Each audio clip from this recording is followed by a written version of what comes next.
Welcome to Daily Game Face. I'm Dr. Kim Lannon. You hear my voice? Yes. Do you hear this? Yes. What do you think's wrong with me? That's tired. That's stress. That's worn out. That's not enough sleep and too much work. Well, okay, so you're sort of right, but it's so I was. Well, first of all, good morning to everybody. It's about time. Well, I just sat down and Lou goes, "You're in a mood today." I said, "How do you know?" You said you're an empath. Whatever. At least somebody in my life is. I can read that kind of energy. You read it. So this weekend was fantastic, but my voice is reflective of the weekend, and it's Wednesday. Yeah. So as you know, I went last weekend to work. This is what comes from work. Yeah. So I went for probably one of the most spectacular athletic endeavors that I've ever been involved in a collective whole weekend. Wow. It was amazing. And this voice is the result of being in Montana 2 weeks ago, coming back, recovering from that just because of the shift and weather, and then going away this weekend and having to scream for the better part of 2 days to get heard over engines of rally cars and drift cars and planes and boats and people yelling. And so although I am tired, my voice is more indicative of the screaming that was taking place. So I'm having projection issues. So I'm going to talk very deeply and sexy. Excellent. Have any tea or anything? You got to take care of your voice. I've had yesterday got a little bit better, but it's humid here today, really bad, and the pollen's up again. So I'm having a little combo issue going on of probably the flight. And if I have one more person say, maybe it's COVID, it's not COVID. It's not COVID. Anyway, but I'm going to talk to you today about, like, I'm not really in a mood. I'm just like, let's go. I'm, got to talk about. No, you got a little thing going on. I got a little thing going on. Sure. Yeah. What do you think my little thing is besides this? I think you just have a lot on your plate. You're just trying to get through it. Exactly. You're on task. I'm on task, and it's really hot in here today, by the way. See, this is a problem for me. I'm challenged in this area. You're challenged in the temperature area? I have a very wide tolerance of, move your cell phone away from the mic for the cell, please. Don't yell at me. I'm not yelling at you. I have a very wide tolerance of temperature, apparently, because people are always complaining about temperature and stuff like that. And they're like, I don't know. It's okay. Okay, well, maybe it's just because I was worked up, because when I came in, I was verklempt when I came in, because the bathroom that needs to be utilized before on-air talent goes on air was being utilized at the top of the hour, essentially. Well, you know how many shows over the course of my career that I've spent segments railing about this very point? I am the only person, point, but nonetheless, I'm the only person up here. And this is the only thing that's going on up here with people. There is no reason anybody from anyone else in the organization should be in this bathroom upstairs. I know why psychologically is because people don't want to go to the bathroom down in the main area, because if they do, and everyone can smell it. So instead they come up here and do it right before I have to use the bathroom so that I die. How's that for psychological right up frontness today? I have the whole floor to myself. I should have the bathroom to myself. I should have the bathroom. Don't you know who I am? Yeah. Can you imagine? Anyway, so I want to talk about lots of things today. One, I need everyone to make sure that you put up the link for my New England Patriots Foundation, because that is number one on my head today, because I am raising money. I have to raise $10,000 to run the Boston Marathon for charity teams for New England Patriots Foundation.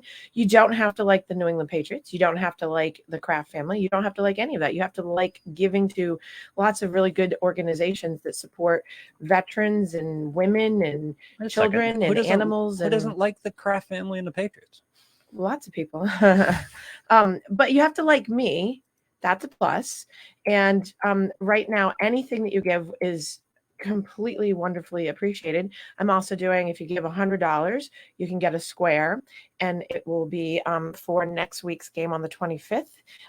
So that game is going to be the outcome winner of the final score will be a giveaway of 2 tickets to the Patriots Bucks game on the 3rd of October. And you have to do your square, Lou. Yeah. Well, I'm going to. Okay. Well, I'm going to. We'll talk about it after the show. Oh, geez, here it comes. There's no negotiating. It's still $100. I'm not negotiating. Okay. And you got to get all your friends to do it.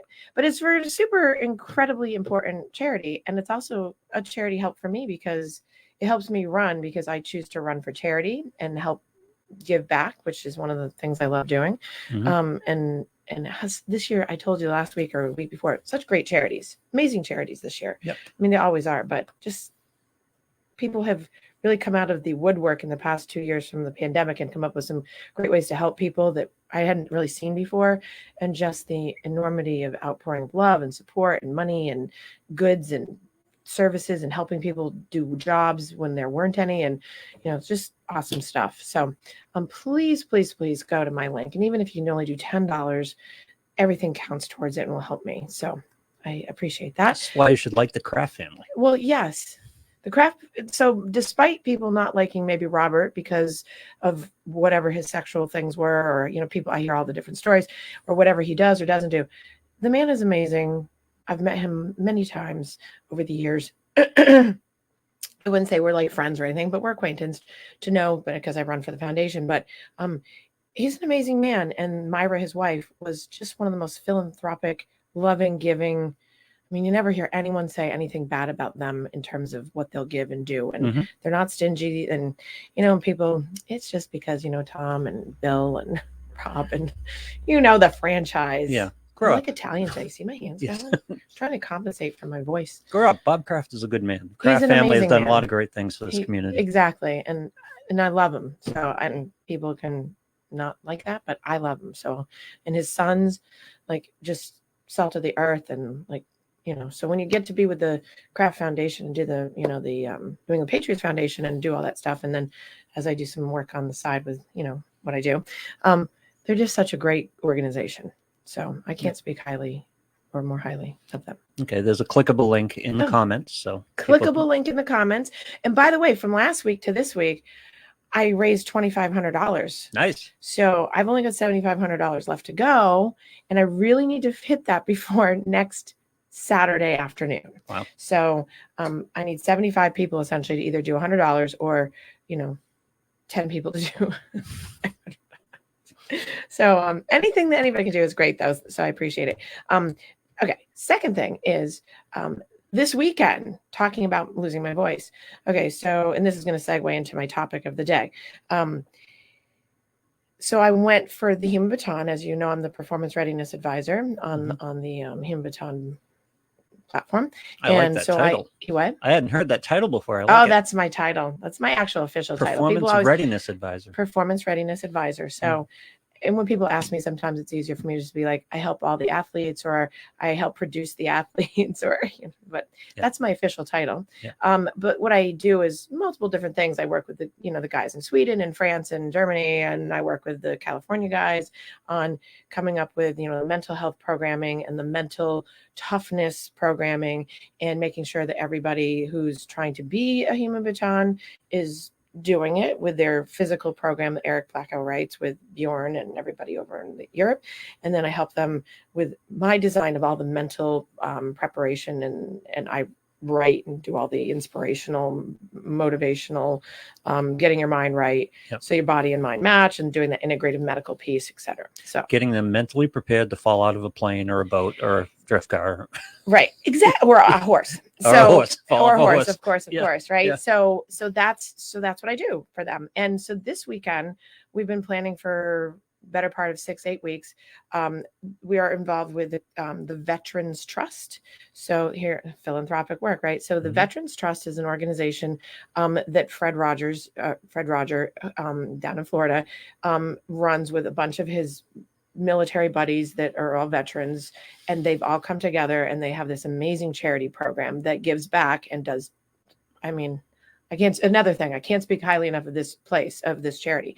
But they helped in combination with us and multiple other amazing sponsors to put together an epic weekend in Fort Lauderdale, to the point where the commission and the Fort Lauderdale mayor and the whole city shut down A1A. for us. Wow. And I know, shut down A1A and backside of Seabreeze Avenue, which was kind of a fluke because the rally cars got run down the wrong road.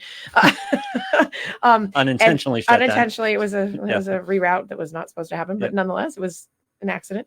And then and we got the whole use of Las Olas Park that was right there on the beach for the entire Saturday. Wow. So to give you a picture, and we flew in 4 batons, the Patriot, military, fire, and police representative batons, 1 each from each team. Mm-hmm. And we flew them in over the beach. They had a landing zone. They all got dropped out of their plane. They landed in the drop zone, which was one of the most beautiful things. They had I'm going to get this wrong because I'm a little frazzled from the weekend, but it was the veterans flying team. I can't remember what it is, but they flew in with a beautiful American flag, and they came in and, they came in very hot and like amazing looking, and it was really cool. And then everyone else dropped in. And the way that the Human Baton works is where every second counts. That's our motto. So it's not necessarily about the racing itself, other than that's the taxing part in the body. It's about the transitional times in between and how long does it take you to transition. So you might have dropped in on the drop zone first, but it's how fast did you make it from that drop zone to your car? Mm-hmm. So the drop zone, the first thing is fly out of the plane. It's so awesome. Beautiful coming over the beach. Then you run this set amount of distance and you jump in the drift car. Well, you go to the transition area, you change, then you run to the drift car, and that's all timed. And that's where every second counts. You get in the drift car, and then everybody gets set up and then race around Las Olas Park, and you do all these amazing like 360s and, in loud. I couldn't hear I still think I can't hear. And then you get out of the car, you transition again to the rally car and the supercars.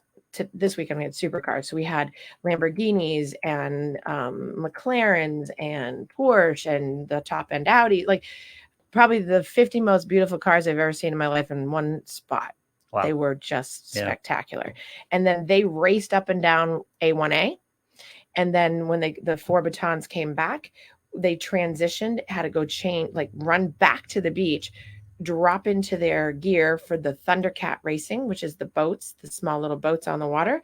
They had to do 5 laps in the ocean that, without crashing into each other and whatever, falling out of the boat or whatever. Yeah. And then they come back up on the beach and run to the finish line. So all the transition times are, what counts. So the military team won by, I believe, 3 seconds over the fire, and then the police, and then the Patriot team. So that was the veterans team.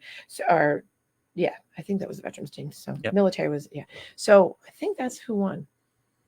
It's awful. I'm like, that sounded right. I know the fire was second because I was one of the timers. Each person had their own timer. I was the fire team timer. So I just remember that my guy was second.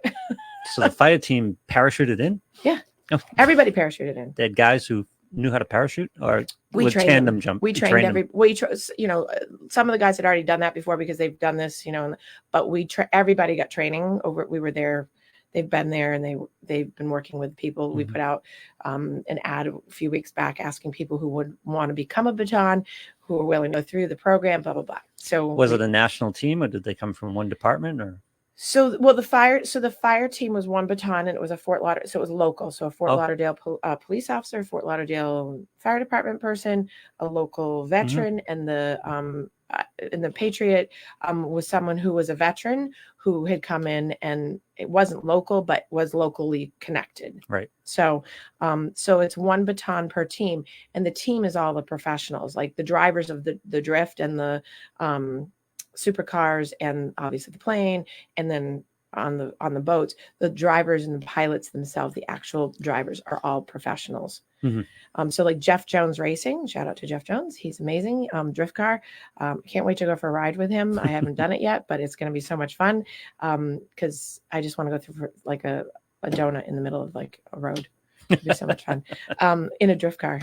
But they were there, and it's just all these professional, amazing athletes that are already at that elite level, helping people that are athletes that are really great athletes, and they want to bring their game to the next level. Right. So it was, I can't even describe how epic it was. So hence my voice, because there was a lot of yelling over to get people to listen to me occasionally. Can we see this? Is there So yes, I can actually, it's all being edited together, so you'll be able to see it. I'd actually be able to share, here's part of my sadness of my weekend. I'd be able to share some video on my website. However, my phone disappeared on Saturday night. And much to my dismay, when I went to get a new phone, it was taken. It got put down on a counter when we were all out and afterwards, and someone took it, which is so ridiculous. Because why? Because no one can ever use a phone anymore. It's not like it's locked down, right? So nonetheless, it's probably in the ocean. But nonetheless, I went to get a new phone, and here it is Wednesday, and I have to go to Apple because the brand new guy at T-Mobile, no offense to T-Mobile, didn't really know what he was doing, and he just didn't know what he was doing. I lost everything. Oh, he didn't transfer all the stuff over. He didn't transfer anything because he told me, because I didn't back up to my computer, which no one ever does ever. Because he didn't know what he was doing. Clearly, he doesn't know about the iCloud, even though he kept talking about the iCloud. And he used my wrong ID, blah blah blah. So anyway, if and when I get all my pictures back and all my video, I have tons to put up on our site, and amazing. So right now, people have been just piecemealing me back together by sending me pictures and things, because they were all like, "Oh no, she lost everything." So basically, it was a little that was made me verklempt too. I can imagine. My whole you had to travel back without a phone. No, so I went and spent my whole Sunday at the T-Mobile store in the Galleria Mall in Fort Lauderdale. Oh, in Fort Lauderdale, so I could go. That could be a whole show of like the disaster that was. But and so I was gonna say I'm not really attached to my phone, but I don't know if I could travel without it. So I was fine, but I was very careful. I uploaded some of the apps that I could, because I knew I could just bounce into them, but I didn't want to do anything extra because I knew I was going to be able to start all over, pull it for the cloud, and I don't want to double up. So I just had to be able to get my contacts, which all of them disappeared, except I have everything from 5 years prior, but nothing after 5 years ago, because they downloaded from the wrong thing. But regardless. So once I get that back, God willing, I will be happy to share the awesome videos that I have. And I will also eventually be able to edit, when we get our edits of all of our weekend from the actual production company, I'll be able to share that as well, because it's going to be super awesome. But it was so much fun. And if you'd like to become a Human Baton, and you would like, or you'd like to have the experience of being trained and have all the athlete programs, or get money or swag that's free, you sign up free. You go to the website thb.live, and you can become an athlete, a spectator, a sponsor. You can do whatever you want, but it's all free to become an athlete. And there's the athlete competition that's currently going on to the end of the month for THB, and he has it up on the screen, you guys. And that is amazing fun, because it's people from all over the world competing against each other, men and women of all ages, from like 14, 15 on the way up. You have to be 18 years old to actually win anything, but you still can compete and go up on the leaderboard. So please certainly do that. If you have any desire to see any of the videos, they will be on our website, and they will be linked up, and they are on YouTube as well. So once I get all those links, I can share them with you. But it's amazing, which leads me into talking to you about PTSD and veterans, because the theme of the weekend for all the guys, the 4 batons that I talked to and met, and then a whole bunch of the other veterans that were there and we're talking, the theme of the weekend for me talking to them was what I found out after spending many hours with some of them, was that there was a lot of trauma for a variety of reasons, and post-traumatic stress, and a lot of, we've talked about post-traumatic stress growth versus just the disorder and sitting in it. And that's kind of my distinction between you're disordered and you're not moving forward versus growth and you're moving forward. So I see these guys, and I'm only saying guys because there weren't any women competing this weekend, but these guys were moving forward because they're always challenging themselves. Now in mental health and psych, we think of things as these are also chasing some of the the exhilarating risk-taking behaviors. So if I get very clinical, it's both resiliency protecting, but it's also putting them in place to keep repeating or recapitulating the exhilaration of the dopamine rush and all the things that kind of went along with the PTSD in the first place that came. But it's a great way to channel and sublimate, put that negative energy or something that's happened that's not good into something really great for themselves and giving back for themselves. So one of our teams, one of the guys is a cancer survivor. And then the other guys had a variety of different stories around them. But the theme that I came out with was, all these guys I was around had a lot of symptoms that they were very talkative about in general terms about, how this sport activity gives them some growth and release of their anxiety because of each of the pieces of it and the camaraderie. So it's like going back into the military set, but you're building a family and a bond, and how important that is to relieve anxiety. Doing all the positive aspects of it without so the it's negative. decluttering their brain, essentially, because one of the things we know, and I see all the time in clients with, trauma, is that it's kind of like living in a hoarding house. That's how this is my visual on it, is that when people are in trauma, they're living in a hoarding house in their brain. There's so much clutter that the self-care aspect is very difficult, because it's not the clutter, it's the attachment to the clutter. And so the disordered part comes from being attached to all the clutter in your brain. And when you can start decluttering and keep it at bay and, clear your paths in your brain and get it really cleaned up, as if you're cleaning up a house that's a disaster, then you're having growth, because you're always you're always moving it forward. It could be a little step at a time. It could be big gains. Like this weekend, I know 2 of the guys that talked to me, they said it was life-changing. The relationships that they formed and how they felt, and their families even talked to me about it, like how amazing it was for them. So, and super proud of them, because they knew it, they had awareness, they had self-insight. It was just really good for them. What percentage of military people who have seen fire escape PTSD? Or is it just a matter of degrees of managing and how well they're functioning with it? So I would say, I used to know all those numbers, and then in the past 10 years, it's really moved around a lot depending on like which agency you're looking at. I would say that the majority of people who see any kind of firefight or imminent fear of death have some form of acute stress. And then I would say all people have acute stress. And then dependent on their vulnerability, resiliency level coming in, and how mentally tough. Now, that doesn't mean that the person's weak. It means how mentally tough, meaning how much work have they done, or how much shoring up around the edges did they have baseline coming in?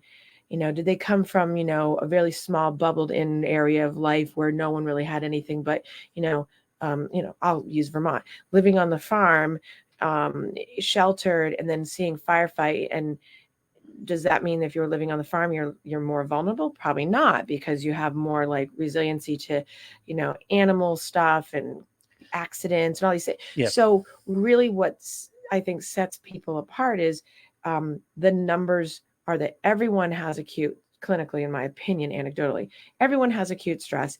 And then on the continuum, it channels into then how much PTSD comes from that over a variety of confounding variables. And that sounds, you made a point recently about that might be correlate to the amount of attachment they have to the incidents. Right. And or to the memories, or to the stress, the things that induce the stress. Right. And which goes to that kind of hoarding thing that I allude to, because that's how I've conceptualized my concept of it for people, is that when you associate the attachment to something like that, it's what are you holding on to? Why are you holding on to it? For a lot of the guys I've talked to over the past 20 something years, it's like defined them in a lot of ways, even though it's really unhealthy and toxic for them and they know it. It defines them. It gives them a sense of purpose. Death of self. Yeah. Yeah. I'm military. Right. And then they come home to normal life and they don't want to let go of being part of the military. Right. But that comes along with all the stressors and the trauma that they suffered as members. Right. And so by letting go of it in some way and detaching, then they let go of that identity, kind of like an athlete. What happens when they retire or they get injured and then they've only lived their life to be that player.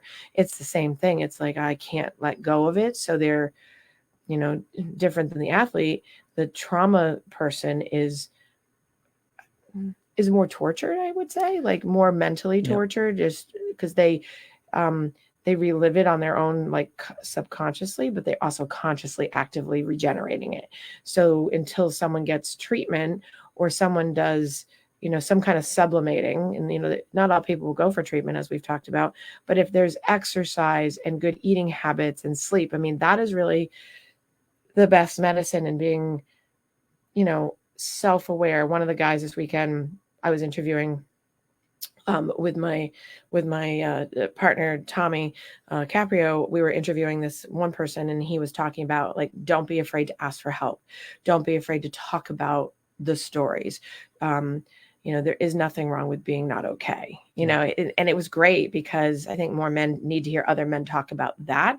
And you couldn't get a more manly, bravado looking man talking about how to really be in touch with oneself. And I think he was such a great example of that. And he just was very forthcoming about how important it is for people who have trauma, not just veterans or military or fire, but for people in general, just be able to say, it's okay not being okay, and talking about it.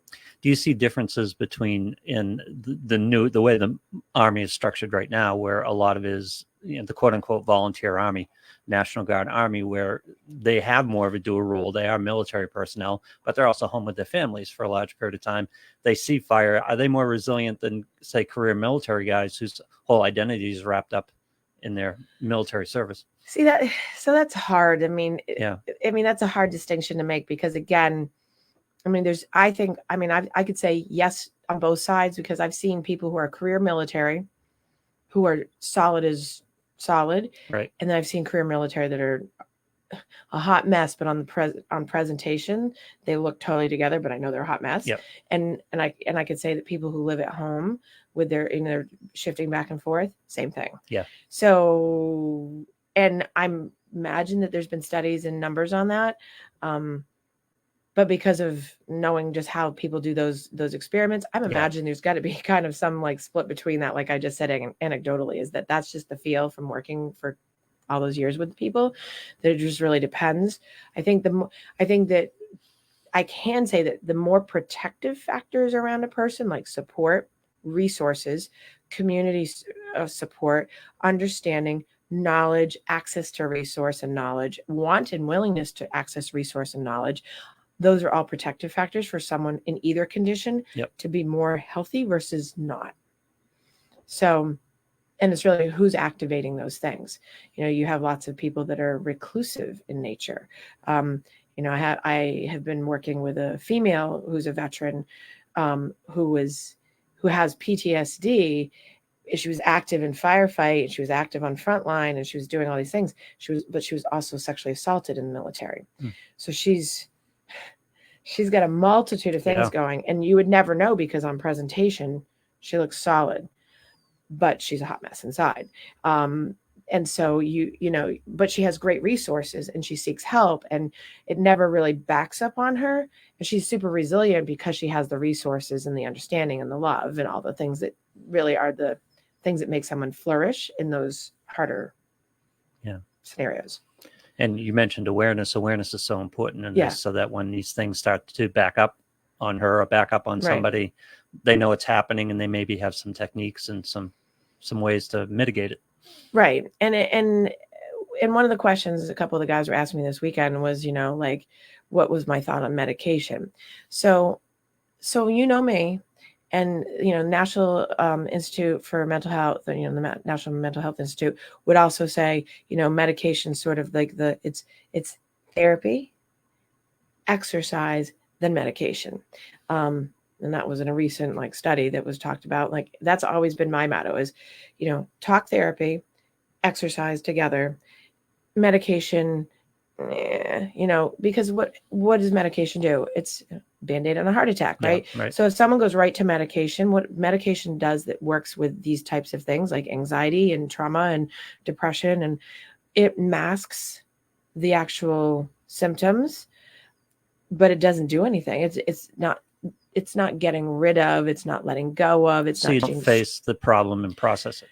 Right. And a lot of the medications are numbing in a way and brain foggy, so that it's more like it's dulling the feeling physically, but it doesn't, it's not doing anything. So what happens is you're on these lifelong, essentially.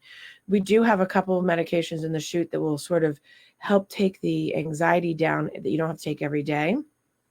And there's some good research on helping like flashbacks and re-experiencing and actual getting rid of memories.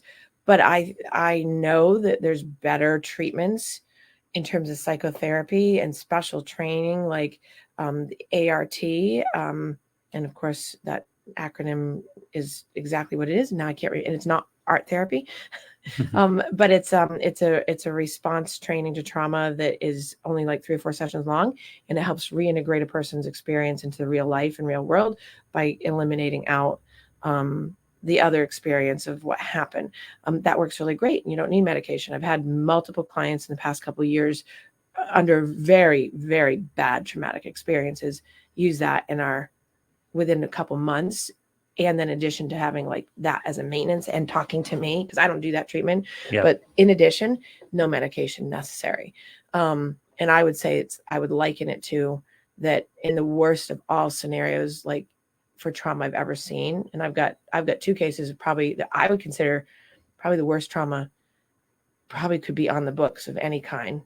One of them I've talked to you about in terms of like how traumatic it was. And it worked beautifully. No medication. No medication. So when people ask me, so the guys are asking me about medication, I say, if you need it, absolutely, because it definitely softens the blow. But if you're not doing the work and you're not working on it and you're avoiding it and you're not talking about it and you're not putting it out there and really kind of coming to terms with how to integrate it into your life as something that happened and needs to be compartmentalized but acknowledged that's there, it's going to be haunting you all the time. Yeah, because you're always running. The scenarios, you're either running from it, you're chasing it, there's all these things because you're always trying to get control over it. And one of the most common things that people with trauma do is that they're always going back into the past trying to undo it. And my quote to every client that has this is I always say, you have to let go of the hope that you can go back and change it. Yeah. Compare and contrast a little healthy processing of trauma as opposed to problematic processing of trauma, because it seems like, this is an amateur opinion, so I'm kind of curious about it. It seems like people who process trauma well, it starts to go down their life pile. Yes. In other words, as you go forward, you get things that are higher priority than the trauma so that you don't have to go back and relitigate it. Right. Or it's not foremost in your mind all the time. Right. And it's just the natural process of life. All of a sudden you've got kids, you're at home, you've got whatever it is, your job, whatever. And that trauma just gets lower and lower in the pile. With people who aren't processing it, why does it not get lower and lower in the pile? Because of the life that's in front of them. Well, okay. So, what you just said is because they're processing it. So people that are processing it and it's present, that it's not being avoided. It's not being quiet or like it's this thing, don't upset the apple cart kind of thing. People who are actively, I've got to deal with this on my own. Like, right. Yeah. They're going to, by and large, just be healthier people, have better family lives because they're upfront with themselves.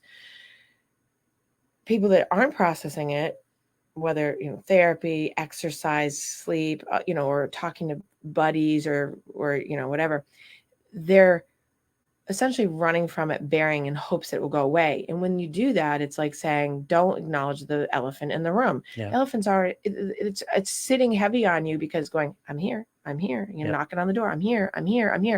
And it gets softer and then it doesn't. It's constantly this toggle between I'm okay, I'm not okay, I'm not, and it's all day long. It's not like it's weeks on end with it's daily, because the person is trying to compartmentalize it and compensate for what they're not dealing with versus compartmentalize, integrate, and deal with it. Yeah. And there's so processing healthy, you don't have to go see a psychologist necessarily, but you got to find a resource. Yep. Where's your resource? Do you find a group? Do you find a friend that you can talk to about it? I mean, certainly that's not the same as therapy, but resourcing in the community. Do you join an online chat? I can't tell you how many people I've put into LinkedIn groups that are specifically, sex assault survivors, natural disaster survivors, trauma for, women and veterans, and trauma for men. And there's every kind of possible online thing if you're not wanting to go out in the world, because a lot of people are like, I'm not doing a group, because nobody wants to put their garbage out in the world. Yeah. Because they're embarrassed. They feel they're the only ones. People judge them. I'm weak. So you're fighting that piece all the time, which also gets in the way of someone processing healthy versus someone that's, like the guy I was talking about this weekend that was right up front and said, I'm right up front with it. I'm going to tell you about it. There's nothing wrong with not being okay. And toughest guy, but that's the difference we talked about last week, where the difference between dealing with it in the context of today or time traveling. I'm guessing the people who struggle with it, time travel, they're right back in it, still trying to affect the outcome. Yes. I'm trying to undo it. Yeah. By ruminating over and over and over again, it's the illusion and delusion of control. If I play it out, eventually it will get better. But if you do it from the context of today and you understand that it's beyond your reach, right, and you just, it's more awareness and dealing with it, right, that's probably a better way to go about it, I would think. Yeah, absolutely. And that's, and that concept that you just said is very hard to wrap. A lot of people have a hard time wrapping their head around that, because again, goes back to the beginning of the conversation of, by letting it go, somehow there's a loss of self in that.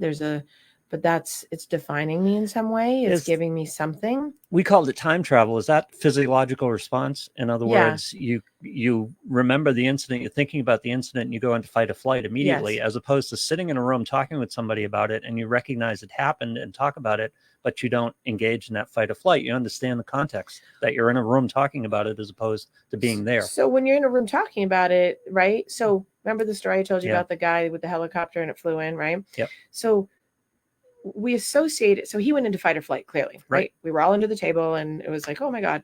So he wasn't looking at that helicopter, the context of the moment. He was looking at it as the context of the being in Vietnam. Yeah. So so what we did is we were, in order for it to quell and calm down, we worked over the next year on grounding techniques so that when he heard a helicopter, when he heard sounds like the ammo dump that he worked in and all these things, that he could stay present so that he would know, one, to identify that these two things came and could work together. And you said physiological response. Yes. So when someone doesn't have the skills and the tools in the moment to be in the moment, because that's not something maybe they ever needed, and all of a sudden now they do because they have trauma, what happens in the body is we have a polyvagal system, and the multiple system, right? The vagal nerve is our regulator for emotional regulation that runs from our brain to our gut. And it's constantly talking, and it's lighting up our amygdala, our limbic system, our emotional center. It's telling our body how to respond to the threat. Exactly. Yeah. So it's lighting up our memory center, the hippocampus, our flight or fight, which is your amygdala, and your hypothalamus, which is regulating all your systems for tension and temperature and sweat and adrenaline. Yeah. All of that's going because the polyvagal, immediately upon hearing the helicopter or seeing something that looks like it goes whoop. And then if the person doesn't even realize that they're doing that, they just go right into full, they jump in. Yeah. Because that's what they know. They go into the response that they knew when they were in the jungle, or they were in the oil field, or they were in, the back alley. So until someone realizes that they can control, I use that word loosely, they can have better management of that, and they can actually make an impact on whether or not they check out or dissociate, or they can rein that in. They can rein it in. Yeah. And that doesn't mean that they won't still have anxiety, but what it means is that anxiety isn't ruling them. They're taking charge of it. So it's not owning them. And we understand how this works in a positive way. You get cinnamon cookies, it brings you back to Christmas. So you hear something that your mother said, and it brings you back to that moment. Mm-hmm. This happens to us all the time because there's a lot of strong associations between memory and smells and sounds and exactly. things like that. Yeah. Mm-hmm. But a lot of us when you talk about the cookies, right? Yeah. the cookies are a grounding technique. Is like when we use a technique, like I'll say, Lou, think of your favorite smell that reminds you of your holiday. Mm-hmm. That's going to be your grounding moment now, so that you stay in a good mood, right? Yeah. So that's easy, right? It's like if I say, start thinking about a lemon, right? Start thinking about what happens when you put the lemon in your mouth. As soon as you start saying that, most human beings will start having a saliva response because of what I'm talking about. Right. The whole body starts to regulate around that image that's associating into the structures of the brain I just talked about. So those are all grounding techniques to kind of bring you focused into the moment. When a person's in their trauma and you try to bring them in and you associate, like, you're not going to say, now think of the helicopter coming in and landing and having people jump out and have guns. But that's what the person's doing. They're doing the same thing that we did with the cookie example, but they're doing it to themselves with the other experience over and over again. So what we have to do is replace that with, right now, you have this incident in your head, but right now in this room, the chair, feel the chair. What does the chair feel like? What do you hear in the room? What do you see in the room? So you're grounding to the moment so that someone knows that they have a resource in their purview. Because if not, people just jump into their trauma. And that's incredibly powerful work because with athletes, I know there's been a lot of talk over the years that you can actually practice technique in your mind. Right. And it serves as practice. It's obviously not the same as physically doing it. Right. But memory response and muscle response and being in the moment can be as effective as practice in many cases. Yes. Well, rehearsing it over and over and over.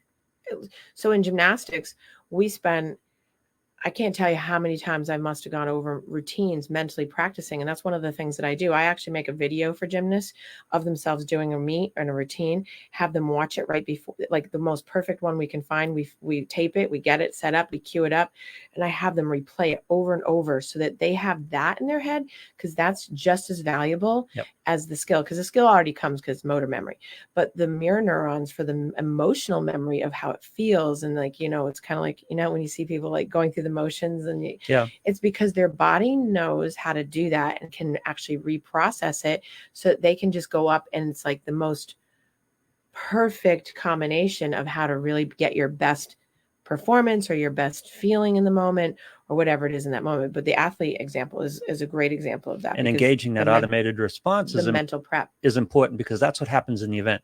Right. You give up the logical thinking, practical aspect of it, and you give it over to your bodily response. Right. So activating that and getting in tune is really helpful for you. Exactly. Simone Biles talking about, you're in the middle of a flip. You're not thinking in the middle of a flip. No. You're responding. Right. And what happens like in the middle of the flip, and she got the twisties, right? And she lost her space. That's because her brain actually started thinking. Yeah. So she introduced thought into it. She introduced thought into it, which typically wouldn't happen when as an experienced gymnast. That doesn't happen until after it's over. Yeah. And when it happens, it's the most bizarre feeling that I can't even describe, because it's like you're almost like present, but it's so bizarre. Yeah. Because you're in the middle of it, and then all of a sudden you're like, oh, I'm out of it, and then you don't know where your body is, and it's and so that's dissociation in some ways for people to understand it from an anxiety level. It's, you feel like you're outside of your body. You feel like you just detached. You feel like, and that happens to most people have that. Most people don't know how to describe that or know what that is, but it's the release from yourself to the outside world to be like, oh, I'm not present for myself here. And so going back to when you're talking about healthy versus unhealthy and how people process it, one of the worst things that people with trauma can do for processing, and this is one of the reasons why so many mainstream general people without, like, I'm talking about the big traumas, but people who come up in families that are abusive or alcohol, going to alcohol when you have trauma and you've had emotional abuse as a kid, coming up through and using alcohol as your resource, that actually ingrains the neurological symptoms of the trauma to become so helpless that they rely and then on the alcohol or whatever drug, but we'll use alcohol for this, because it reinforces it. And it's like they're reliving the experience of the childhood trauma, until they pass out. And then the next day it's like, so here's addiction, right? And it's the way that it resolidifies that so on a subconscious level. If you introduce alcohol into that equation, Yep. it doesn't help. It wears the path right deeper. Interesting. Right. And people think, how many times have you heard in, we all know people, but in clinical terms, like people say, oh, it makes me feel better. No, it doesn't. Yeah. No, it doesn't. Because what happens, you might get an initial response right. where you get a distraction. Right. But that lessens and actually makes things worse as you go along. Well, and PTSD, for instance, is an anxiety-based disorder, right? So the more you drink, the more anxiety you get because alcohol is an anxiety producer. And even though people are like, oh, it makes me feel relaxed. Yeah, the first couple. Yeah.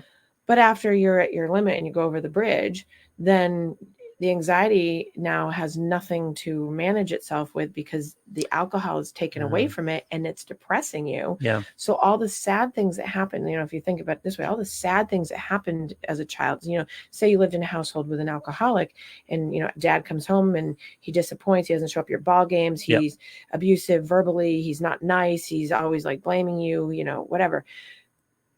By the time you're a teenager and adult, you're lashing out at yourself because you're so used to that abuse cycle that what does alcohol do? It puts you back into the abuse cycle for yourself because it puts you right back into it without even realizing it. Instead of your father doing it, you're doing it to yourself, right?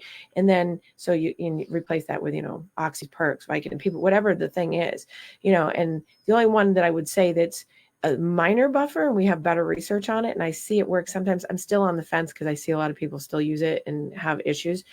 Marijuana works for some people with trauma, but I just still see over and over again over the past 25 years that even with medical marijuana, I still see the anxiety come up because inevitably it just creates more anxiety for people.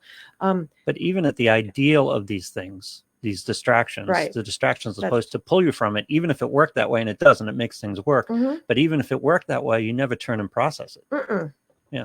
No, because so it's interesting that we're getting into that. But so there's lots of research being done right now, and I don't know if you've seen it, but on the like MDMA therapy and ketamine and ayahuasca, all the sort of hallucinogenic medication, micro dosing of mushrooms. Yeah. So there's a lot of clinical studies being done for people with anxiety and traumas on how that releases the brain from the trauma and gets you to really process it, because that's what, it's kind of like it opens up the brain, opens up the neurological stuff.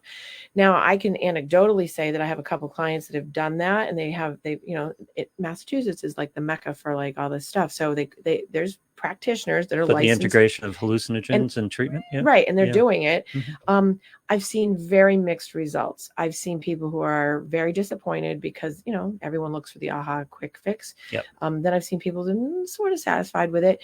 But what happens, I have a couple clients that have done ayahuasca a few times a year. And what I'm seeing is that it opens up their mind for a day or two, but then it's like they come back down, and when they back down, like it only lasts a few hours, but like they're on a high emotionally for a couple of days, but then they go right back to what I call having the demons, and the demons are still there. Why? Because they're not actively working on them. It doesn't clear. There's no memory eraser. There's no reset. You have to do that yourself. You have to, get inside your own head and have some compassion for yourself, especially like kids who are now adults that grew up in traumatic environments. You have to really look at your life and say, I was innocent. I didn't deserve that. I didn't ask for that. That's the difference between exercising your demons, to continue the analogy, and living with them. Right. Exactly. Yeah. I mean, they're there, they exist. You can't go back and change them. You just have to find a way to manage, a way to live with them. And adjust around them. That's why I like the AA concept of like live life on life's terms. AA is notorious for having all these really great cliches, but when you actually peel them all away and you really look at them, they're actually really good. Living life on life's terms. Cliches are cliches for a reason. Right. And people kind of colloquially throw them out there, but they're actually really spot on. To be able to say someone live life on life's terms, that's hard for people, that have these issues. This gets us back to an earlier discussion of internal or external. Right. Trying to change things that you can't change. You cannot change the past. Right. And all the effort you put into trying to change the past is just going to tax you in the long run. It's going to cost you in the long run. Exactly. Yeah. And And people think it's harder to look at it and move forward than it is to not look at it. Like people would rather sit in there than move forward, dance with the devil you know, or dance with the devil you don't know. And you know what? We're on to Cincinnati is very freeing. Right. Exactly. Yeah. Right. But again, it goes back to the top of the hour of it's people hold on to what they know. Because there's such a piece of their identity. Imagine a child who grows up in an alcoholic home, who's now adult child of an alcoholic home. Yep. That's their whole identity. To let go of that and to really move on to Cincinnati now, that's scary for people. It's like people in a hoarding house. That's why I use that example. Because that's accepting responsibility. They can always pass off responsibility for their outcomes on their upbringing in the past. Because I had a hard life. Yeah. I don't feel good. No one loved me. It's the minimization of what one's own accountability is for now. People who are in active addiction and around trauma who aren't getting better, you'll hear the narrative is very commonly but I can't because my dad didn't love me, or because it's no, but you can. And your dad doesn't have to love you to love yourself and have other people love you. You don't need your dad. Your dad was just your dad. Yep. Your dad was, he biologically gave contribution to you, and you don't have to like him. You don't have to be around him. You don't have to love him even. And he doesn't have to affect your future. Right. Yeah. And I think that I've had many clients over the years like the fact that I've said, you don't have, just because a person gives you birth or gives you parental right to them, doesn't mean they have rights over you to like hold you hostage for life. Right. And you'll find a lot of people who have addiction issues with the trauma. Well, usually there's some kind of trauma in an addict. All addicts. I'm going to throw it out there. All addicts have trauma, emotional. There's something there. And then they have the dual diagnosis of depression, anxiety, and the alcohol or the drug or whatever is only a symptom of the problem. That's how they're using to cope. So when you look at someone like that and you hear their storyline when they're active or when they're sober, but not in recovery, the difference, right? Recovery is really processing. Sober is just not using.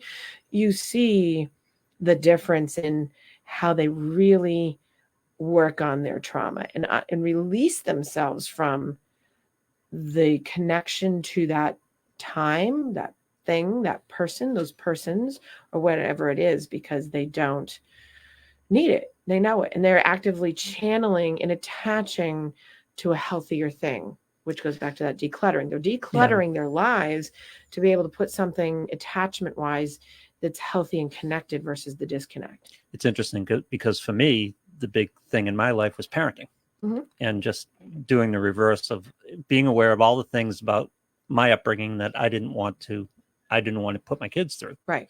And that's awareness too, because you have to think about it. Parenting, it doesn't come naturally. You have to understand the ways to approach certain situations. Right. So that awareness and mechanically working in it not only helps you be a better parent, it helps you deal with your issues better. Right. Yeah. Especially when you see the outcomes. Exactly. Yeah.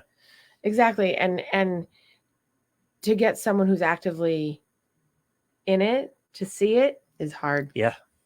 Because you're fighting off what the person's wed to. But that's another example of what I put forward before about how the trauma gets lower in the pile. When you become a parent, hopefully, the children and parenting becomes a priority and your upbringing gets lower in the pile. Right. It's like, that was that and that was that, but now I got to take care of this. Well, and by parenting in a healthier way than you feel like you were parented or doing things differently, that's a grounding technique actually of reconnecting yourself to what you didn't have, that you're filling in your own neglect. You're filling in your own voids by being a better parent than your parent was, or you're not undoing the past, but you're doing the next best thing. You're right. Which gives you relief from the anxiety that creates, because how many people have I heard and you hear, and you've said it to me, that I don't want to repeat what I had done to me. Yeah. I don't want to be that person, or be saying like, oh, I'm just like my dad. I'm just like my mom. There's nothing wrong with all that, because that could be something positive, but more often than not, people don't say, I don't want to, you're just like your father. That's not usually because it's a good thing. But that's kind of awareness too. You can vilify your parents for whatever you think went wrong. And that's not necessarily true. You also have to have the scope of they did what they could. Right. You see the parents they were raised by, you see their generation, Right. what they were doing day to day. And, it's just like they did the best they could. Well, that's how it wasn't personal. It wasn't malicious. It was, they did the best. Yeah. In most cases, not. Some cases, yes. But in most cases, and I tell clients this, and that's probably been something like, because people always say, oh, psychologists and psychiatrists always blame the parents.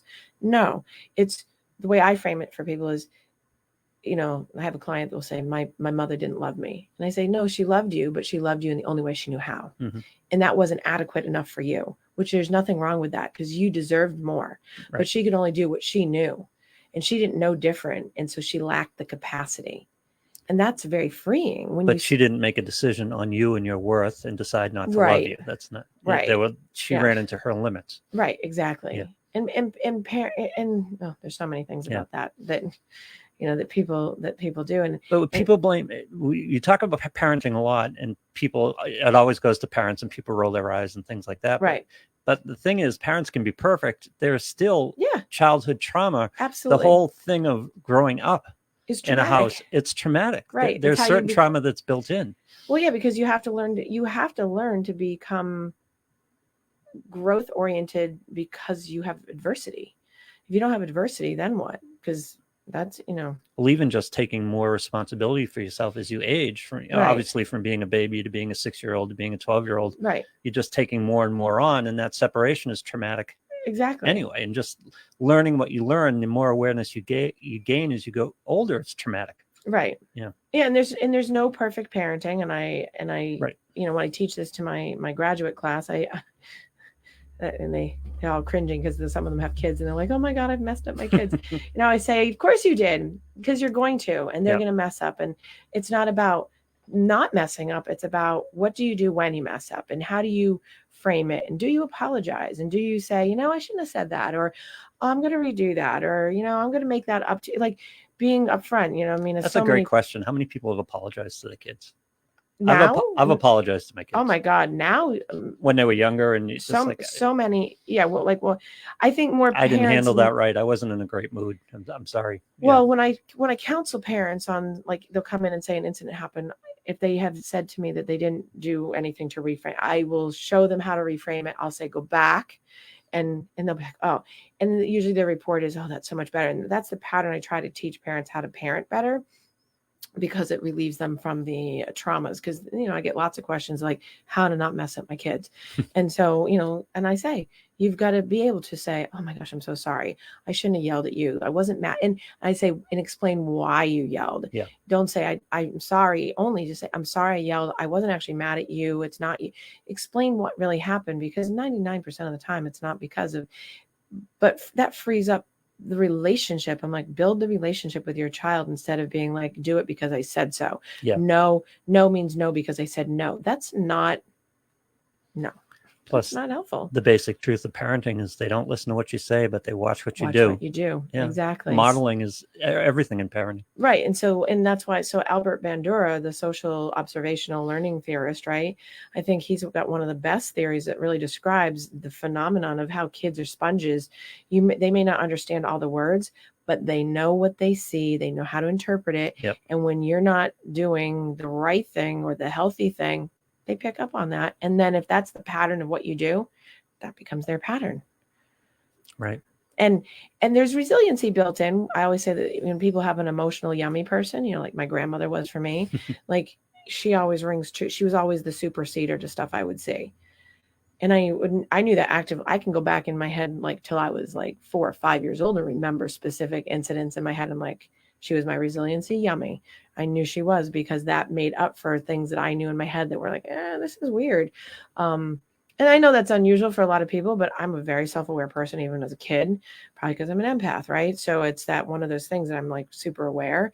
Mm-hmm. But I think that, kids are super good at telling their experience. They just don't use adult words. And they do it in different ways. And I think that you have to be acknowledging of that so that you know that, hey, you're influencing your kid. You can't be saying, don't hit your brother while hitting your kid, saying don't do it. Yeah, exactly. Which, you talked about asking why you're attached to the trauma. Yeah. Asking why is just good technique all along. It's like you can think back to your childhood, and you can think of either a friend's parent or just a person who is big in your life, right, and made you feel good. Yes. And ask why. Right. Don't just accept that Right. person, what was that person doing that made me feel good? Right. That I liked being around. Why did I attach myself to that person? And usually, and I can say anecdotally, but I would say one of the most common denominators of the answer that you'll get when you ask the why is that person unconditionally loved, showed unconditional love, and validated the experience. Safety. Right. The basic premise of a 0 to 1 year old is safety. Yes, I can say something, and even if they don't agree, they won't be mad at me. They won't diminish me. They won't belittle me. Right. They'll always be there. I can be me, and they will like me. Right. Even when they're not. Even when we conflict. Right. It's going to be okay because it's just the conflict, and we're okay. Yep. Yeah. Safety. Exactly. People love people they're safe with. Exactly. And so that's why I say that's the resilience protective factor is if a kid has their emotional yummy person and they have that, even despite the other stuff, they will come through with a higher level of resiliency in some way to be a stronger, mentally tough, more motivated, socially, academically, all those things, because they have that person. It could be a coach, it could be a friend's parent, it could be somebody. It doesn't have to be in the family even. It's just as long as they have that person. That's the basis of the most important parenting discussion, which comes in the early teens, which is you're going to this place. If you feel uncomfortable, you call me and I will come get you. No questions asked. No questions asked. Until the parent that you have that's like, I'll tell you that, and then I don't do that, which is, I see that. Well, no, I never put it that way. I said, we may have a discussion later, but it's going to be okay. Right. The most important thing is you come. But see, because you're framing the reality of we're going to have a discussion, but you're not going to be in trouble. You're not going to be in there's not going to be like this terrible judgment. So that I'm telling you to call me, but we're going to talk about it, and you're going to be in trouble, which is what a lot of messaging is, or the quick accusation. Don't do this, this, and this, but call me. Don't do it, but call me if you get. Kids aren't going to call. Yeah. They're going to call someone else, right? Because they don't have that trust with the person. So because it's emotionally traumatizing, because the mixed message is conflicting, and people are like, oh, you have to be tougher. Right. You have to suck it up. Like, no, kids' brains, they're forming around trust. But you can have a discussion, or you can have a discussion at a level that's not violating that trust. Exactly. Yeah. Exactly, because it's you can have an I care about you. This is why we're talking about this. Right. Discussion. And discussion is not coercion and forcing an opinion down a kid's throat. It's let's have a discussion about, like, okay, now today, after yesterday, like, what happened? What was going on? Why did you want to do that? Or maybe the kid didn't, but was in a bad position and you had to just go pick him up. It's like, what happened? So that you're having an age appropriate adult or semi-adult conversation with your youngster about whatever's gone on, so that the person, they feel heard. Because so many times it's like, be seen, not heard still is in effect for a lot of people, because they're like, oh, what do you mean kids understand? Of course kids understand. Well, you screwed up at that party, you're going to be grounded for a month. And it's like, you don't have their version of the story. Right. They could have they didn't intend to be in that situation, but things happen when kids get together. Exactly. Exactly. Or the fear, they had peer pressure and they had a drink, and you can't beat them up. It's like, of course they did. Yeah. Because that's what they were involved in. And you have to have the discussion about how hard was it? Why was it hard? Yeah. What would make it easier? What can I do to help it? Do you need to have safeties built in? Like, have that discussion instead of being belittling and punitive to the, I used to go out, which was very rare, because I avoided going away, because in my household, the accusation before I even left the house was already in place. Yeah. I hadn't even gone out the door, and I could go somewhere, and I mean, people smoke, right? I don't. I have asthma. I never have, occasional cigar, just saying, but not in my youngsterhood, because I was always deathly afraid of any kind of trouble I'd get in. But I was already being told that I was doing it before I left the house, so I oftentimes wouldn't bother to leave the house. And then when I would, and I'd come back and I would smell like something, it wasn't a discussion. It was, you did it. You're in trouble. And that. And I had an emotional yummy on the other side that would talk to me, and she'd be the one that would be like, just ignore it. Don't worry. I believe you. Because she'd hear my story, and I'd be like, I didn't do anything. All right. Time to wrap for today. Oh my goodness. Look at that.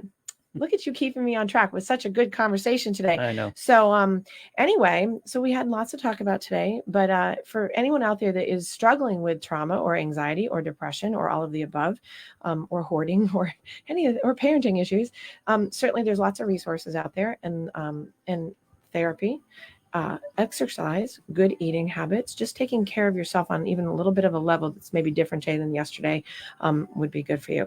And certainly you can reach out to any of me and my life coaches anytime.